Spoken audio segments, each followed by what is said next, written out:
Safe Summers. This is a program of the Low Country Diversity Leaders Initiative from 2006.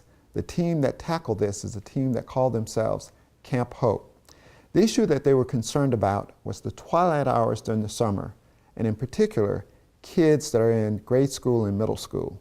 We found that there were idle time. There were times when kids didn't have anything to do. And so this group decided, why don't we create an evening camp, a place that would be safe, a place that would teach kids healthy living, healthy eating, teach them etiquette, teach them all sorts of things. So please enjoy the video regarding Camp Hope. In my neighborhood, there is drug dealers, game bangers, gangsters, thugs. Because I saw that young boy who was about 6 years old at the time, and to me, he just looked like he had no hope.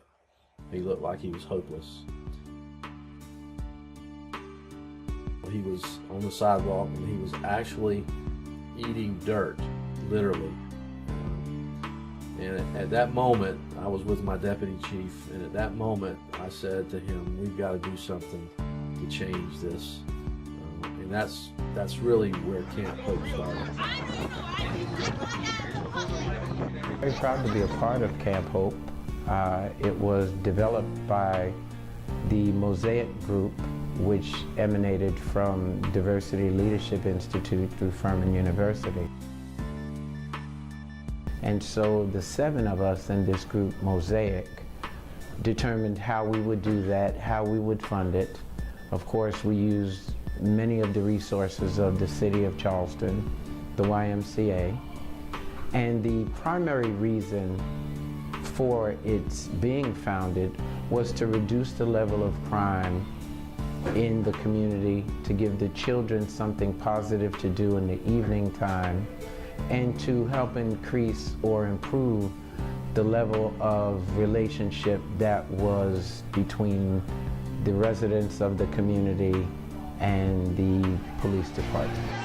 You hear negative things about police officers and you see them locking your cousins and uncles and family members up in the community, you're going to have that negative stereotype with the police or feel negative towards the police. Police officers were in these communities, kids would avoid them.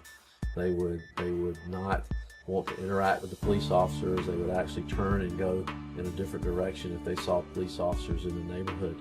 And to me, that was just unacceptable. That was not what I wanted the relationship between the police department and the community to be. I wanted the kids to feel like that the police were there to help them, that we were their friends. They come in, they're a little standoffish, but once you start talking to them, they realize, well, okay, he's human and he's cool on top of that, so he's just not locking people up. It works out well. Then they kind of warm up to you and they're more friendly towards you. What Camp Hope has done is further strengthen the bonds between our police department and the citizens of our neighborhoods. To have these positive experiences and to have a friend, a police officer, to have a role model, a mentor, a police officer, somebody trained and smart and kind and strong. Well, it really is a life changer for our children as well. We've been able to build a significant volunteer base as we've built the camps, and it has just been a really wonderful experience, not only for the police department, but also for those people who volunteer. I volunteer at Camp Hope because I love the kids' enthusiasm and love showing them new things that they've never experienced before and giving them a chance to go beyond what they know life as it is right now. I like the volunteers that come to Camp Hope. It's good to have a 16, 17, 18-year-old child to be volunteers and camp counselors, because it's a person that's close to their age that they can relate to. So they like that atmosphere, somebody that they can sit down and talk with and learn from and also look up to at the same time. One thing that I like about Camp Hope is that we go on a lot of field trips.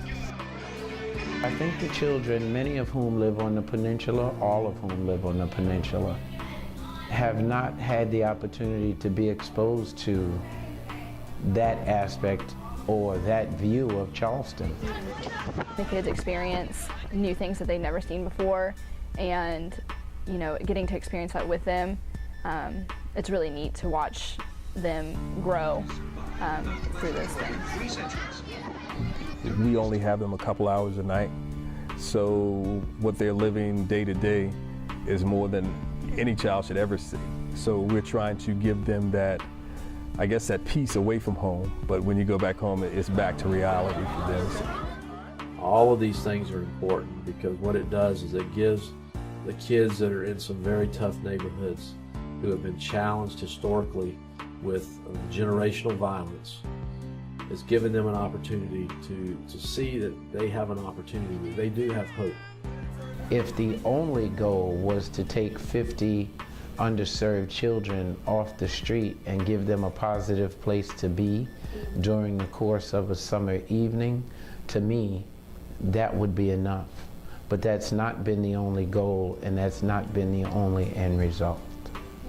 What it is that Camp Hope is doing, and that is developing the youth of today to be the adults of tomorrow.